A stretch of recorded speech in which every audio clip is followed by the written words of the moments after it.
ಯಾರೆನಗಿರಲು ಬಾಂಧವ ಎನಲು ನಿನ್ನ ಬಿಡುವನಲ್ಲ. ಸಲಗುವ ದೇವರು ನಿನ್ನೊಳಗಿರಲು ಚಿಂತೆಯ ಮಾತು ಇಲ್ಲ. ಭಾರವೆಂದು ಎನ್ನ ಎಣಿಸಲರೆ ಕಾಯೋ ಗುರು ರಾಘವೇಂದ್ರ. ದಾರವೆಂಬೋ ಆಧಾರ ನೀನು ಹಿಡಿವೆ ನಿನ್ನ ಪಾದ.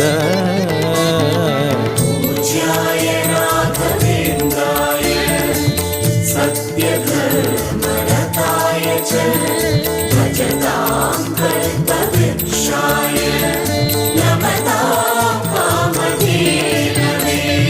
ಪೂರಣ ನಿನಗೆ ದಾಸನನೆಂದು ಬಂದೆನೋ ದೀನ ಬಂದು ದಾರುಣಿಯೊಳಗೆ